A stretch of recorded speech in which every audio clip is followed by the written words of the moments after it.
Well, you were at a baseball game last night. Well, that's right, I was. I was tripping the light fantastic at the Dodgers game. What'd you think? It was fantastic, of course. I mean, I'm English, so you can write down what I know about baseball on the back of this dictaphone. But yeah, it was great, man. Yeah, a lot of passion. Very, very exciting. Were you Angels or Dodgers? Go Dodgers. Name 3 players. Go. We're here to talk about the fight, Karen. Did you say to the end? Or? No. So I just left training. I just done 5 rounds of sparring with a fresh sparring partner every round. Of course, that's been pretty much my life for the last 8 weeks. So I was a little tired. Watched the game for a while, did my little TV bit, and then, no disrespect to the game or to anybody there, it was amazing. The passion was incredible. As I was leaving, I said, I don't think there's anything in this world that I care about this much, because they hit a home run and they were going psycho. It's great, it's awesome, I love it.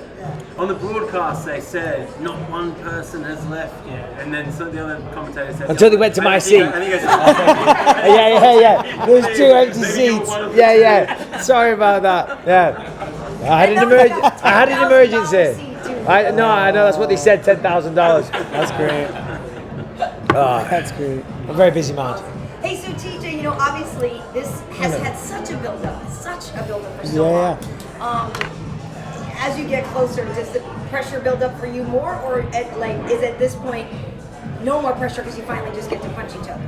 That, and it's been going on for so long, there's a lot less pressure. I've been dealing with the same questions, the same bull crap for a long time, so it makes it a lot easier to even deal with it.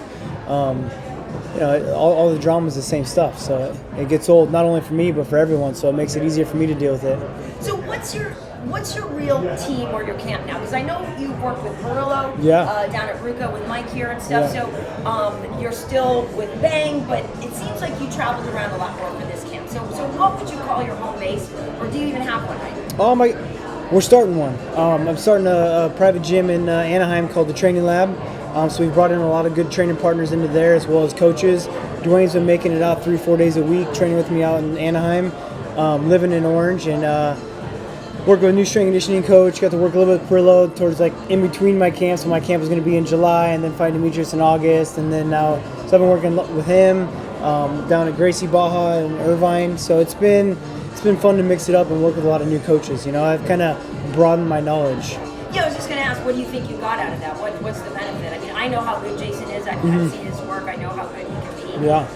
But what did you feel that you picked up from some of these people that you hadn't gotten before?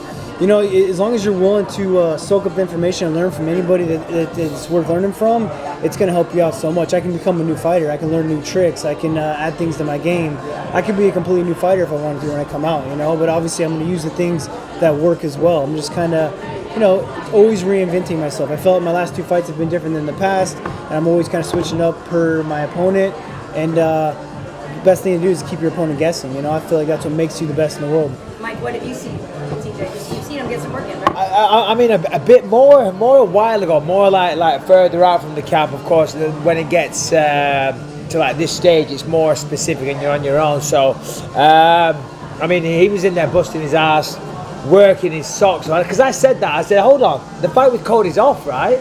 That's a while ago when Cody pulled out, and he was still in the gym every day, and I was turning up a little bit out of shape back then. But I'm not out of shape now, that's for damn sure. TJ, when Cody said on the call yesterday that you regret leaving Alpha Male every day. Yeah. How did that make you feel? I find it funny because they've actually made it easier for me to leave Team Alpha Male. They've made it. They've showed that my decision was right, with how immature they've been and how all the bullshit that they care about and how much they care about my life and just how childish they've been has made my decision easier. And I just gotta let them keep talking because they make themselves look like fools, Why do you think they hold on to that struggle more than you? It's a great question. I don't know. They started this whole thing is Team Alpha Male versus everyone, which I feel is like a bad choice. Now they're stuck in-house. You can't cross-train. You can't go out and do what I've been doing and learning from new coaches. I think it's that Uriah, when I left, I was a champ, or when I was forced out, I was a champ, and he didn't want his gym to seem like it wasn't okay for me or wasn't good enough for me to train there, So it's been just kind of hyping themselves up, maybe a little bit of insecurities. I'm not really sure.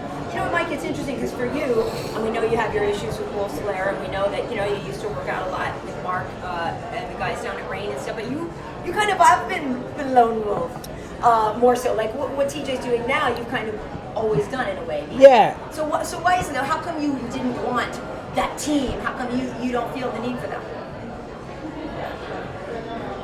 It's not a team sport. It's not a team sport. And to be honest, I mean, I'm 38 years old. I've done this for a long time. Done martial arts for a long time. And don't get me wrong, having a support and having teammates is great. It's awesome. It is. But you know, it also causes complications. I'm sure as TJ has figured out. But yeah, it's great to have teammates. You know, I wish I could have some more teammates. And you know, finding sparring partners, good guys to push is always a challenge. It's just the way it's worked out. It wasn't necessarily a conscious decision, but yeah, I'm very, very happy with my training environment. This camp's been, everyone says it's a cliche, right? The best training camp of my life, Yeah. But it really has been, and that's because I'm fighting George. I know I had to step my game up. George is one of the best fighters to ever step foot inside the octagon, so I've got to raise my game because I want to beat him, and if I'm going to beat him, I've got to push myself to the extremes. That's why I've got out of bed, had a coffee, and ran 4 miles every single morning. Then I've gone and trained, then I eat, I sleep, I go train again. And that's all I've done. I've been super disciplined. I've eaten the correct foods. I'm 200 pounds today, so I'm on target weight. My cardio is through the roof. I'm knocking guys out every single sparring session. And that's what people say. I swear to God on my children's life, people have been going to sleep very, very regularly in this training camp. If George beats me in this fight, I'll be the first to hold his hand up and say congratulations, well done, because I've got no excuses. I'm the best version of myself, physically, mentally, athletically. You know, I don't see how George wins this fight, if I'm honest. So I personally am not one of those everything happens for a reason Yeah, person. me neither. I don't think you are either, right? So then, but this fight was supposed to happen a while ago. Yeah. So, in hindsight now then, is this the best situation that has happened? Yeah, no, for sure it is. I mean, Dana offered me the fight with Yoel and Whittaker. As you know, I went down and I challenged Whittaker in the ring. I accepted the fight with the winner of that fight. I didn't know who it was going to be. I accepted Whittaker, I accepted Romero. Turns out Whittaker won and injured himself. So that opened the door for this fight to happen again. And here we are. I'm happy I'm fighting George.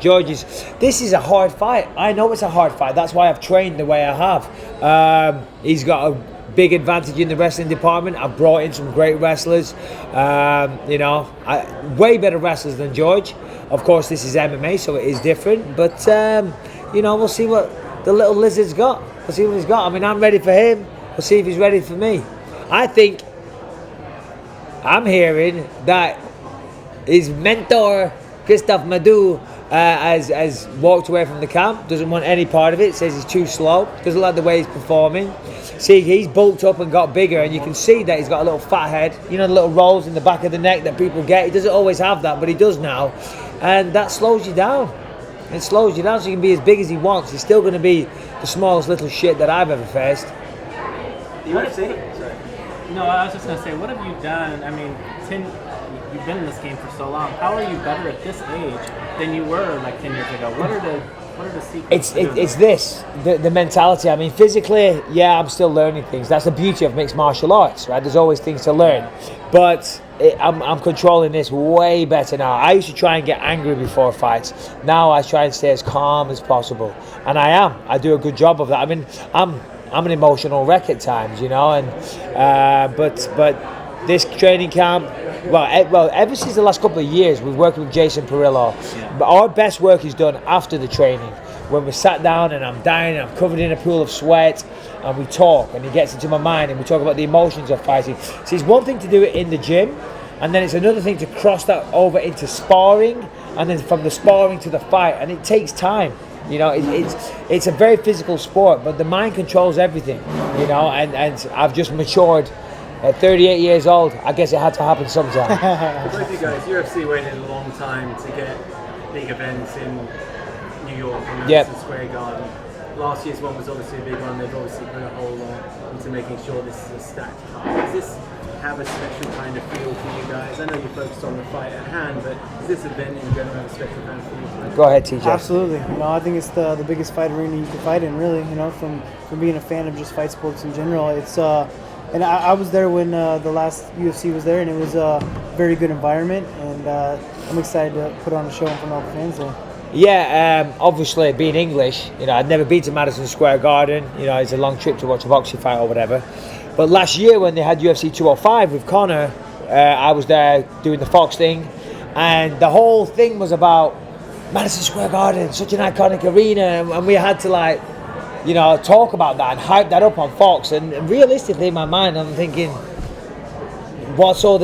I don't get it until I was there. You know what I mean? Then I was there, you could feel the energy, you could feel how special it was, the energy in the room, you could really tell it's a historic place, you can feel it. And of course, when you know the history of the place, the fights that have happened. So yeah, I mean, the closer this fight gets, the more excited I'm getting. I get on a plane on Saturday, I get to New York, and the party starts, I guess. Michael, you've probably taken fans since you've been champion all the years prior to that. Why do you think that is, and where does that stem from? Well, I mean, I don't know. You tell me. I mean, they're saying that I'm ducking contenders, Pretty sure I accepted a fight with Yoel and Whittaker in one night.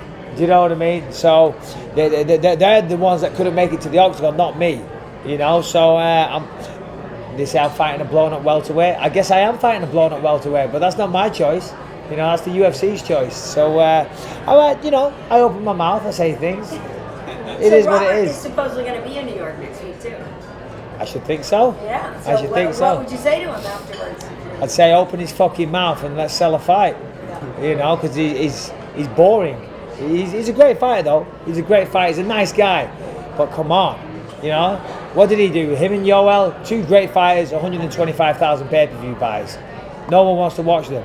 Well, the rumor wasn't somebody trying to say that your guys' fight wasn't selling so well, the 217 card is? We're going to sell just fine. We're trending very well, don't you worry. Well, Michael, I know you're based over here now, but it's a pretty remarkable time for fight sports in Britain in general. Anthony Joshua's fighting this massively. UFC's going from strength to strength. Have you sort of picked up on that, even sort of? Well, I mean, the boxing scene. I mean, we've always had a strong boxing scene in the UK, but right now it's incredible. Certainly with the heavyweights. Yeah, I mean, I've always been proud to represent England, and of course, with a rich history steeped in fighting sports, and of course, we're kind of late to the party, if you will, in some regards with mixed martial arts. But we're here now. We've got the first British champion, and hopefully, I'll still be the champ next Sunday. But yeah, I mean, we have a wealth of fighting talent in the UK. I'm proud to have been at the forefront of that in the mixed martial arts term for quite some time. But yeah, we've no shortage of boxers, as you know. TJ, so one thing I want to hit on is when you guys were doing the Ultimate Fighter, one of the interactions was you said something to the effect, I'm paraphrasing, but I have a higher fight IQ. And Cody said, but I have this right hand. Yeah. So if you remember that interaction, yeah. I mean, but really, how do you see this playing out? Because obviously you saw what he did to Dominic, and he beat Dominic at Dominic's own game. Dominic played his game. Well, see, that's what I'm wondering, what your take is on that. Dominic played his game. Dominic didn't fight how he should have. He's usually a very smart fighter, and he actually let the emotions get a hold of him. And I thought it was going to be the other way around, but for whatever reason, he didn't fight like a veteran. He didn't fight like he should have. He put it into Cody's hands. So what is the approach then for you? How do you dictate the TJ pace and not let Cody You fight get smart. Yeah. You use the fight IQ. Like Cody used prove my point. And I'm telling him how my fight IQ is better, and he just holds up his right hand. It's like, that's my point exactly. You know what I mean? So just be a lot smarter fighter that night, and I know that I am. Mike, do you think that that's a concern for you guys? I mean, you and George both obviously have a very high fight IQ, but in the past, we've always thought with George, people joke, jab, takedown. Sure. His IQ could have completely changed. He could be a totally different guy. Yeah. Listen, he says that he's reinvented himself. Okay, I disagree. I mean, has he gone out there, maybe learned some new techniques? Yeah, of course. Why not? Sure, but under pressure, you go back to what you know. You go back to what your skill set is suited to. So when he gets jabbed, when he gets kicked in the head, when he's wobbling around thinking, shit, I wish I was back in Montreal eating bloody, what do they call it? Poutine. He's going to go for a double. He's going to go for a double. Yeah. Yeah, he might wish that as well. He's going to go for a double leg. Of course he is. That's the way he fights. If you look at the way he fights, he takes people down because that's what his skill set is attributed to. Now, a lot of people have been talking about him training with John Danaher and the Danaher Death Squad, and they're all about leg locks. He's been in his corner forever, okay? George St-Pierre takes people down, right? He's got a good stand-up game, decent to where he can mix it up for a bit and then take people down. That's what he's going to do in this fight. Make no mistake. He's not going to stand with me, and I couldn't give a shit. He's saying I'm terrified of him taking me down. I'm not terrified. That is something that was abundantly clear to me. The name, ever since George St-Pierre was mentioned, I thought, here we go. We got the fight avoider. You know when people take you down, they hide in your guard, and they come up, boom, elbow, back down. Boom, hide, elbow. That's all he's going to do. I'll stand there on my feet, I'm going to knock him out. So what have you evolved at then? Obviously we know your cardio has always been on point, that's the same.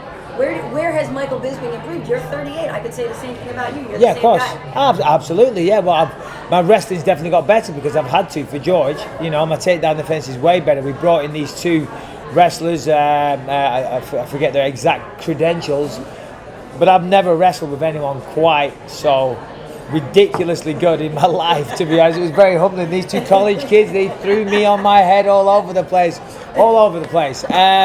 And they're not throwing me on my head all over the place anymore. Do you know what I mean? I'm having a good time. Did you make him put gloves on? I did a couple of times. Yeah. Of course I did. I had to drop a little left hook. Of course. You know, so, but yeah. My takedown defense has got better. I mean, I'm sitting down on my punches. I'm knocking people out, you know. Simple as that. And I believe I will knock George out. I believe it. He doesn't like to get hit. Now, nobody likes to get hit, but some people are more accustomed to it than others. Okay? And he marks up, and when I punch him and he gets red and he starts bleeding, he's going to start panicking, and he's going to go for that double leg. I'm going to get back up and restart. He's also... If you win, at 17, you'll win over George St-Pierre. You've already beaten Anderson Silva. I think you have either once or number one or two in terms of wins in the UFC. Number one. But it feels like you don't get the credit from fans that if you look at your resume, sure. that you're owed. Why do you think that is? And do you think you're someone that people will appreciate down the line? Yeah, I mean, I'd like to think so. I mean, the thing is, they all say, where are all these top 10 wins? The problem is I've been in the UFC for so long. They were in the top 10 when I fought them, but they're not. A lot of them are retired now. They call me a fake champion. I knocked out Luke Rockhold in 3 minutes. It's always been that way. Listen, I'm sitting there, I'm joking around, I'm being silly. Some people take that the wrong way. I'm very, very serious about what I do, and I'm not here by mistake. This thing to my right is not here by accident. It's through a lifetime's hard work.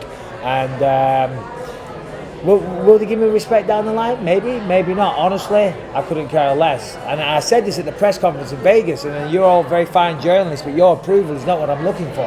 I'm looking to take care of my family. I do this for my wife and children, and to give them a great life, so that when I'm retired, they can live a good life, and hopefully there's even a little bit left over for their kids. So we'll see, you know. And if down the line you guys say something nice about me, then that's great. If not, kiss my ass. Trust me, I do get a lot of respect. Okay. You know, you might read all the negative comments. I read the good ones. There's plenty of good. I'm joking. Well, the thing is, you've been fighting so long, there wasn't even a top 10 back in the day. No, there wasn't. There didn't used to be a top 10, exactly. Yeah. You know, so, I mean, all right, brag time. They can say whatever they want. Most wins in UFC history, most fights in UFC history, most significant strikes, probably the most main events. I mean, current world champion. I rest my case. What more do you want me to say? Tough talk host, movie star, friend of T.J. Dillashaw. It doesn't get much better. You know, T.J., people talk about how family changes things for you. Obviously, yeah. Michael, he's way more motivated than maybe some other people. So now with your imminent fatherhood, has that changed your mentality at all? Not it's really. Okay if it didn't, I guess, too, right? Yeah, not really. I mean, I've always been as motivated as you possibly can be. Yeah. You know, I think I say the same for Mike. You know, like he's always been motivated. Even when he was coaching Ultimate Fighter, he was motivated. Like the family's just icing on top. You know, and now it's just where you want your like you're saying, your livelihood, your money to go to. You know, like I'm not going to go out and buy some expensive cars. I want to hold on to it and start my family. Boats, but maybe. Yeah, some boats. Yeah. But TJ likes his boats. But really, it comes down to I've always been motivated. I've never been a guy that leaves the gym early, you know? Right. Yeah. And you guys know from the Ultimate Fighter, right? People forget forget. Yeah, you Yeah, coached no, of me. course. Yeah. Right. I said back then, didn't I, TJ? Yes, you did. As soon as I trained him on the Ultimate Fighter, that sounds. He was on my team. I didn't Right. train him, but I said when he won the belt, of course I claimed him. That's I told him everything he knows. Yeah. I said you're going to be world champion one day. I said you can see it. But when did you see? I saw a guy that was incredibly motivated, incredibly talented, with a really good skill set and the ability to go the whole way. That's what I saw, and I still see it to this day. And he proved me right. He became champion, and him and Cody next week is a hell of a fight, very evenly matched. So he might well get his belt back. But going back to what you said before about pressure, your pressure comes from different areas, and people always ask in settings like this about the pressure. Ultimately, you're going to step into a fighting arena in front of the world with somebody that's looking to beat you unconscious or choke you out. So that brings all the pressure you need. Of course we want to win. I'm not turning up for a payday. I'm turning up, all right, I want to win. I don't want to get my ass kicked in front of the world. That's motivation enough. I pride myself on being a fighter. That's what I do better than anything else in this world. I fight. And I'll be fucking damned if George St-Pierre is going to beat me on a world stage and on top of that knock me out. So I don't need any extra motivation. There is no extra pressure. Michael, are you able to comment at all on that lawsuit against you by the 19-year-old? Yeah, Anaheim? total bollocks. Yeah. There's your comment. That's it. Well, listen, it's a lawsuit, so and listen, I haven't even been served with papers. I know they're suing the UFC, they're suing 24-Hour Fitness, they're suing William Morris Endeavour, they're suing Michael Bisping. So good luck with that. But it's completely infactual. In fact, what I've even read about it so far, there's many contradictions.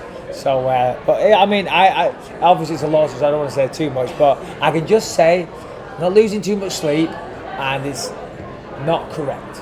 Why do you think it came out just this week? Well, you tell me. It happened months ago. It seems very tactical. Let's bring it out. A week before the biggest fight of his life. Bring some attention to it, perhaps. Maybe look for a settlement because he doesn't want. I'm already saying too much. Good job. I'm already saying too much. George is working with Freddie Roach. Yes. Also worked with before. Do you put any stock in that? He's obviously a very well-credentialed boxing. Yeah, listen, I've had a bit of fun with that in training camp. Freddie Roach is an amazing boxing coach, and I have a ton of respect for what he's done. I jokingly said he probably can't spell UFC, which is true. It's different. Boxing for MMA and boxing for boxing, there's slight subtle changes you need to make. But for one, I hope he turns George into a boxer where he feels confident enough to stand, because that's what I want. I want to fight him on the feet. I don't want to wrestle him. So great, work on your boxing. That's beautiful. Secondly, it takes time to build. When you coach, there's many trainers out there. There's pad men. I can work with Karen for half an hour and teach her some combinations on the pads. She could then put the pads on and do that with her daughter. You can be a pad man, but to be a coach is a very different thing. There's many pad men, there isn't many coaches. And for a coach and a student, that's a relationship that has to build over time, and trust has to develop over time. So him bringing in some fancy boxing coach for one training camp that's flying up to Montreal 3 days a week, I don't give any credit to that. If George was coming down to LA and he was going to Wildcard and he was training with all the killers in there on a daily basis, that'd be a little different. The best thing about Freddie Roach is the gym and the fighters that he has. When he goes up to Montreal, he doesn't have that with him.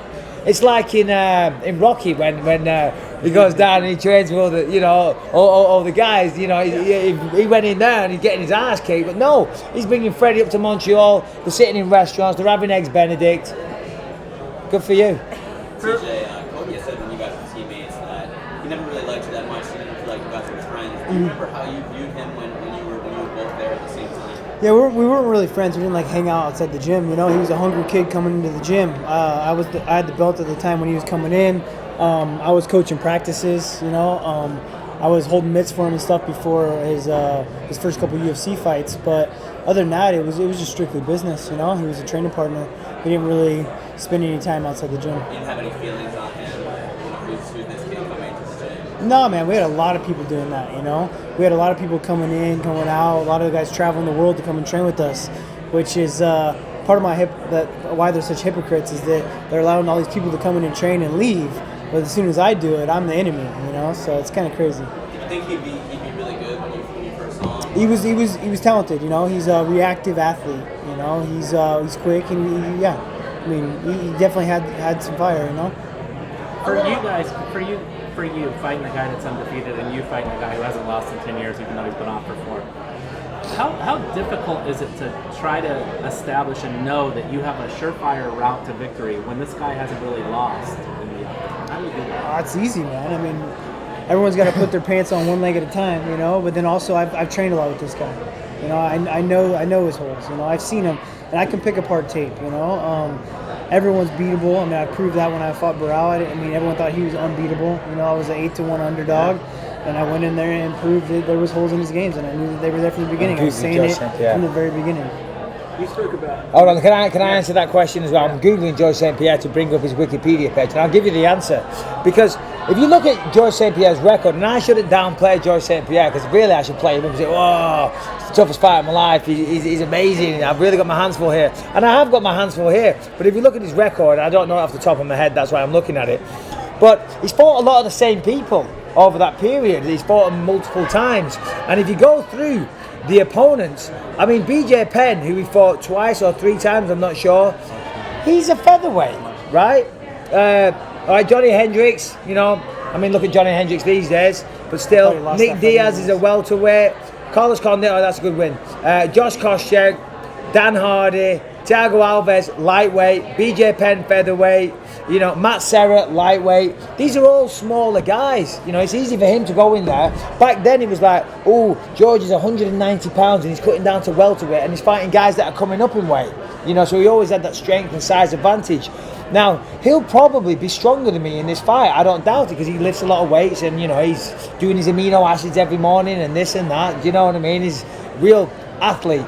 But I'm a bigger natural guy, you know, and he's not going to have that advantage, you know. So, yeah, he's great and he's beaten a lot of competition. But he's had competition that's been suited towards him, size-wise, skill-wise, and this is a different matter. So you spoke about immaturity from him and his camp. Mm-hmm. In some ways that may have helped him when he was chasing the title. He had this sort of youthful fearlessness. It's a different thing when you actually hold the belt, isn't it? Do you think that may count against him a little bit? It definitely can, you know. You've seen that. I felt like when I won the belt, I didn't change who I was, you know. I did a lot of growing up through college. I didn't start fighting until I was 24, you know. So I had to. I did a lot of growing up really before my career, and I'm glad I did. You know, when I became champion, I stayed level-headed. I stayed who I was. You know, you've seen him change a lot. You know, change his character, change everything about himself. And yeah, man, it's all this fame, all this stuff coming to him. I think it's gonna mess with him a lot. So TJ, what do you make of what Demetrius was able to accomplish? Obviously, we know for a hot minute there was talk of you guys fighting. Still could happen in the future. What'd you make of that? That was a great performance. You know, even the way he finished the fight was awesome. You know, it was. He's always one of those guys that pushes the pace and breaks him in the end and gets that finish late in the rounds. He's looking great. You know. How would you beat him? Oh, there's a lot of ways to beat Demetrius Johnson. You know, I feel like I'm a lot bigger of a challenge than the guys that he's been fighting. You know, I am bigger too. You know, but the thing is, I can make the weight. You know, so it's one of those things that I could do what he does. I'm bigger at it, and I'm just as smart as a fighter as he is. I keep the composure, and him and his coach are very cerebral coach and fighter. And by me playing that game as well, it's going to be a chess match, and that's how I beat Demetrius Johnson. How badly do you want? Oh, sorry.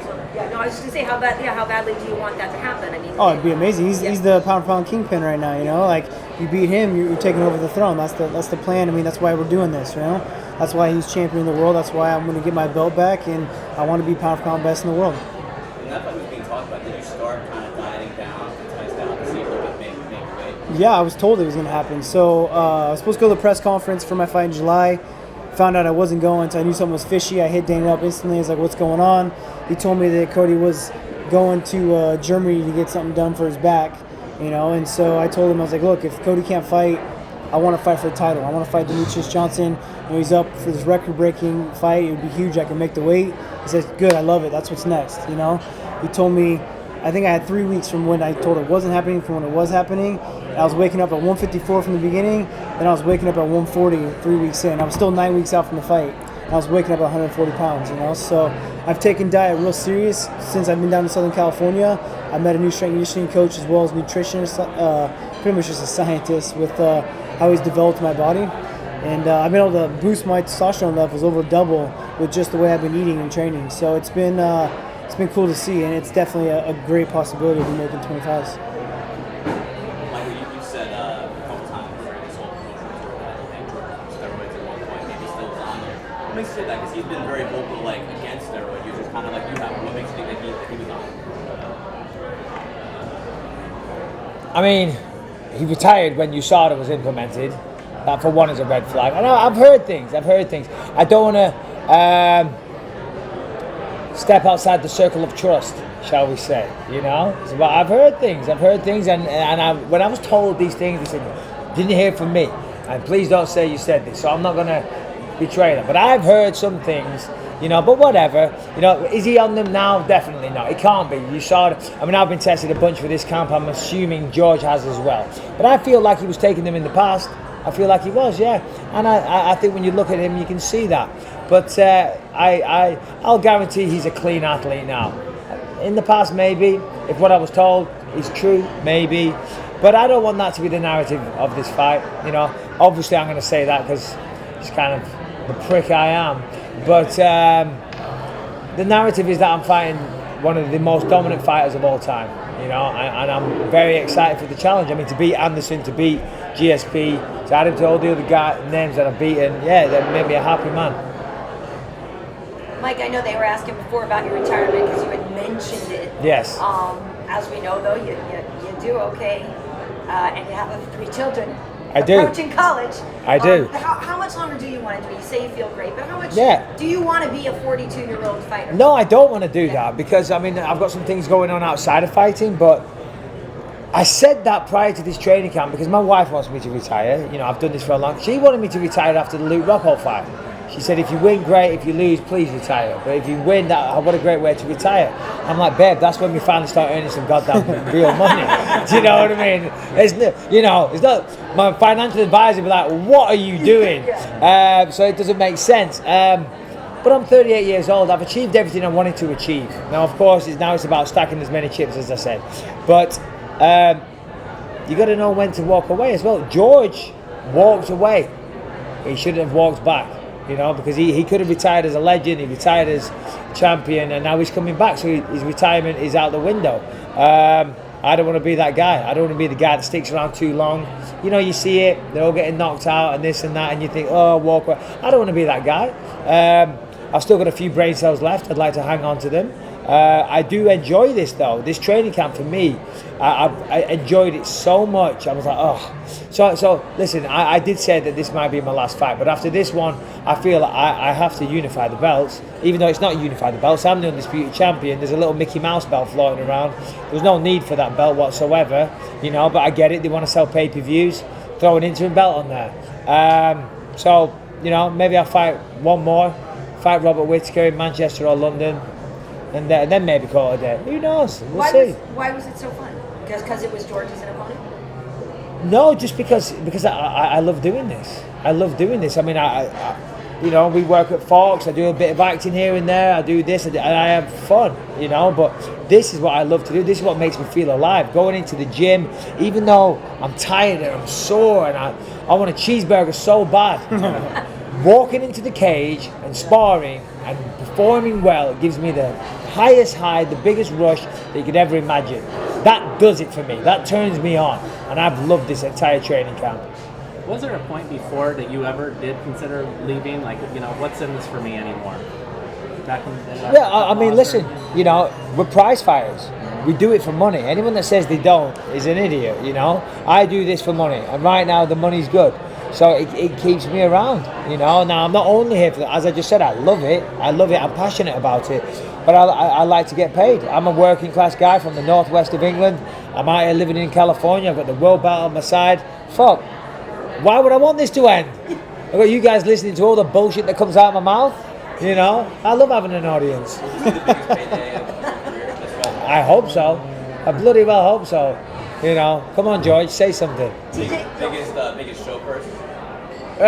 No. No, it's not. No. What was bigger? Well, it'd be the same as the last one. Same as the last. Same as the last one, yeah. What God was damn. it? I tried. Sure, I have no. I tried till I was blue in the face. But on the back end. Back end's going to be good. Okay. Yeah. We'll see.